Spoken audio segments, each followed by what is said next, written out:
72 ফেরকা। মূল ফেরকা কয়টা? 6টা। এই যে অনেক ভাই বলে যে বেদাতীরা চিরকাল জাহান্নামে থাকবে, কথা তো ঠিক। ওটা কোন বেদাতি? ওই যে 6 ফেরকা, পরে যারা 72 ফেরকা হয়েছে তারা হচ্ছে ফিসফিল এতেকাদ, তাদের আকীদায় বেদাত ছিল, এই জন্য তারা সব বাতিল ফেরকা বলে গণ্য হয়েছে, আর তাদের অবস্থান হবে কই? জাহান্নাম। কিন্তু মুসলমানদের মধ্যে মাসলাকগত যে দ্বন্দ্ব আছে, এখানে বেদাতে সাইয়্যা কিংবা ফিসফিল এতেকাদ আকীদাগত বেদাত খোঁজার কোনো দরকার নাই।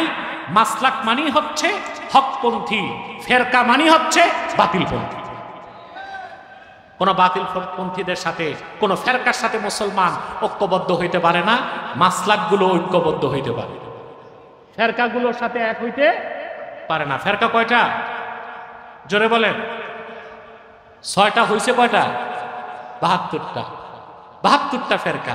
মনে কষ্ট নিবেন না, বাংলাদেশে 72 ফেরকার লোকই আছে।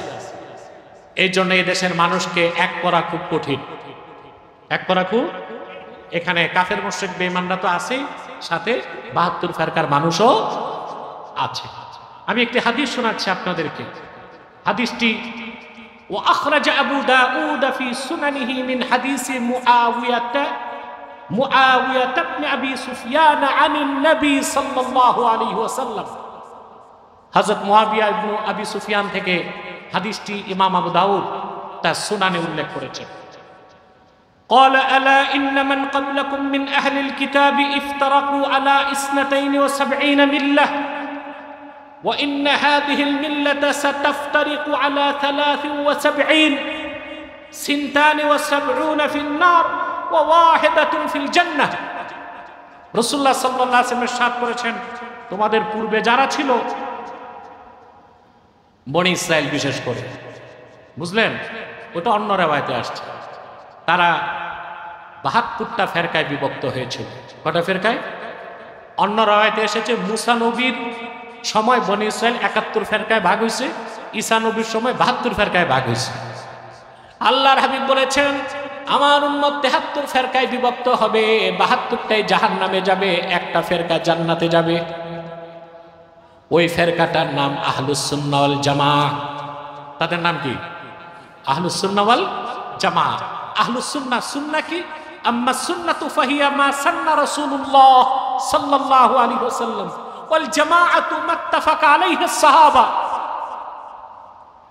রাসূলুল্লাহ সাল্লাল্লাহু আলাইহি ওয়াসাল্লাম নীতি হিসেবে যেটা নির্ধারণ করেছেন, ওইটাই হচ্ছে সুন্নাহ। আর রাসূলুল্লাহ সাল্লাল্লাহু আলাইহি ওয়াসাল্লামের নীতির অনুসরণে যেই বিষয়ে সাহাবায়ে কেরাম একমত হয়েছে, ওটা হচ্ছে জামাত। ওটা কি? এটার অনুসরণই হচ্ছে আহলুস সুন্নাহ ওয়াল জামাত। তাহলে আহলুস সুন্নাহ ওয়াল জামাতের মধ্যে মাসলাকগত দ্বন্দ্ব থাকতে পারে। কারো টুপি গোল, কারো লম্বা, কেউ মিলাদ শরীফে দাঁড়ায় সালাম করবে, কেউ দাঁড়ায় সালাম করাটাকে ফরজ ওয়াজিব মনে করলো না, বসে থাকলো। এগুলো হচ্ছে মাসলাকগত দ্বন্দ্ব। এগুলোকে আমরা ফেরকাগত দ্বন্দ্বের মতো মনে করি বাংলাদেশে। সেজন্য একজন একজনের দিকে তাকায় না, একজন একজনের সালাম নেয় না, ঠিক কিনা বলে? একজন মাহফিলে আসলে আরেক মাসলাকের লোক ওয়াজ শুনতে যায় না। যে সম্পর্কটা হবে বাতিল ফেরকার সাথে, আমরা সেই রকম উৎকট উদ্ভট বিষ বাষ্প ছড়ায় দিচ্ছি নিজেরা মাসলাকগত দ্বন্দ্ব করে।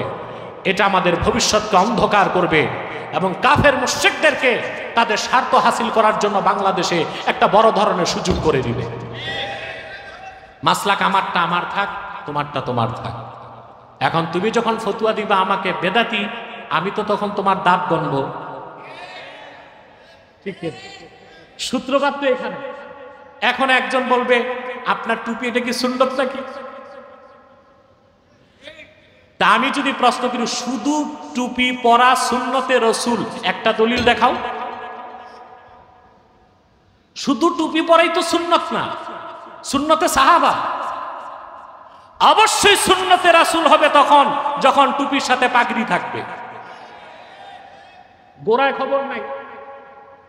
কিন্তু এখানে ফতোয়া দেখতেছে আপনার তো করলি ঠিক নাই, আপনারটা বেশি ওসা, তারটা আরো খাটো।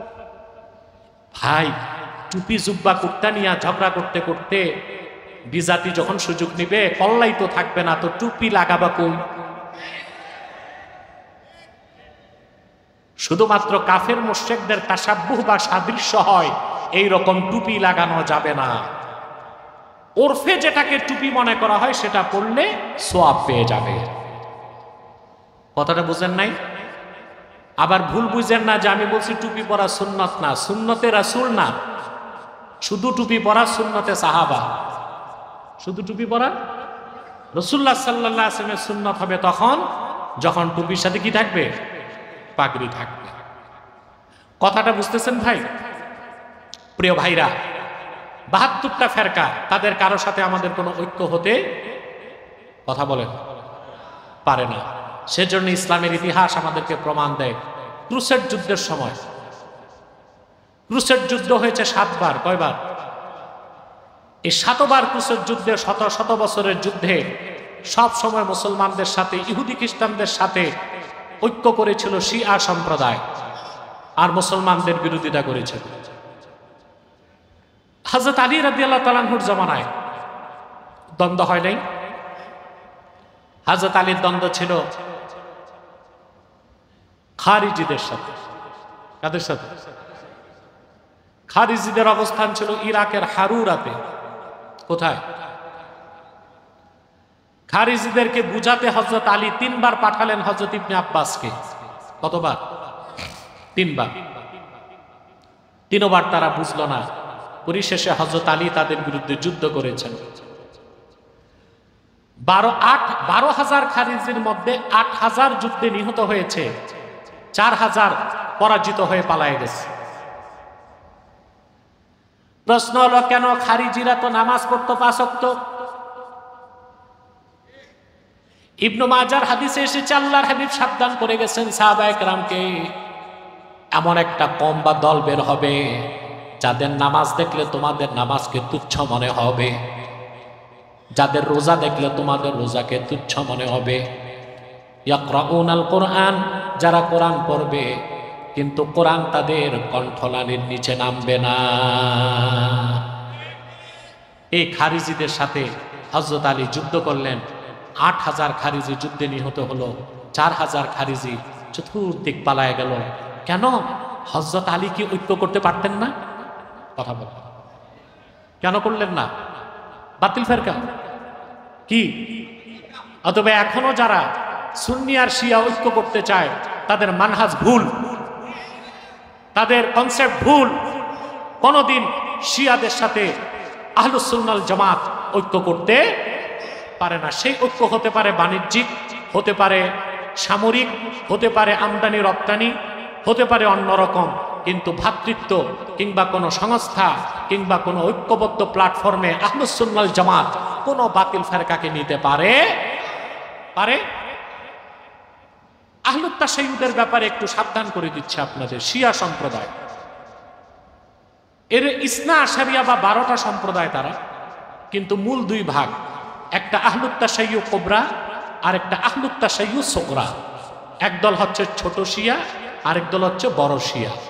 যারা ছোট শিয়া, যারা সাহাবায়ে কেরামকে গালিগালাজ করে না, কোরআনকে আমাদের মতই বিশ্বাস করে, শুধু হযরত আলীর ফজিলত বেশি বলে, তাদের ক্ষেত্রে আমরা বলি তারা বেদাতি।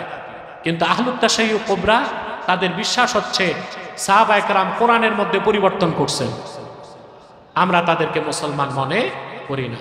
অতএব ভাইরা, আমাদের ঐক্যের ভিত্তি হবে ঈমান এবং ইসলাম, স্বার্থ হবে দ্বীন, আর ঐক্যবদ্ধ হতে হবে কোরআন ও সুন্নাহকে আঁকড়ে ধরে।